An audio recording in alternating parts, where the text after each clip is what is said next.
இயேசு கிறிஸ்துவின் நாமத்தினாலே இந்த மாலை நேரத்திலே உங்களை அன்போடு கூட வாழ்த்துகிறேன். வேதத்தின் வெளிச்சம் என்ற வார்த்தையின் அடிப்படையிலே நீங்கள் அழைக்கப்பட்ட அழைப்பை பாருங்கள் என்ற வார்த்தையை நாம் தியானித்து கொண்டு இருக்கிறோம்.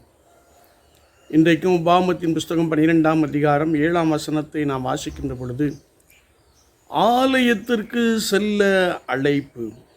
ஏனென்றால் கர்த்தர் உங்களை ஆசீர்வதித்ததுமான யாவுக்காக நீங்களும் உங்கள் குடும்பத்தாரும் கர்த்தருடைய ஆலயத்திற்கு செல்ல வேண்டும் என்பதாக கர்த்தருடைய வசனத்திலே நாம் வாசிக்கிறோம்.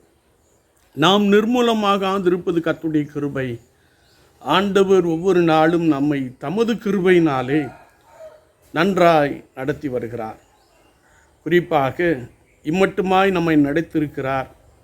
அவருடைய பாதுகாப்பு நாம் சென்ற இடங்களிலெல்லாம் நமக்கு போதுமானதாய் காணப்பட்டிருக்கிறது. கர்த்தர் நம்மை ஆசீர்வதித்தமைக்காக, கைகளின் பிரயாசங்கள் செய்கின்ற பணியிலே உயர்வை கொடுத்தமைக்காக, பாதுகாப்பை நிறைவாய் கொடுத்தமைக்காக,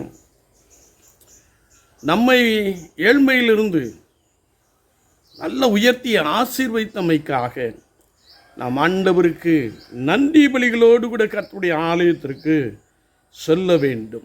எனவே தான் யோசுவா சொல்லுகிறார் 24:15, நானும் என் வீட்டாரும் என்றால் கர்த்தரையே சேவிப்போம். கர்த்தருடைய ஆலயத்திற்கு நாம் செல்லுகின்ற பொழுது பெருங்கையோடு செல்லக்கூடாது. கர்த்தருடைய வசனம் நமக்கு ஆழமாய் கற்றுக் கொடுக்கிறது. நம்மால் இயன்றதை கர்த்தருக்கென்று நாம் கொடுக்கும்படியாய் கர்த்தருடைய ஆலயத்திற்கு செல்ல நாம் அழைக்கப்பட்டிருக்கிறோம் என்பதை ஒருபோதும் மறந்துவிட வேண்டாம்.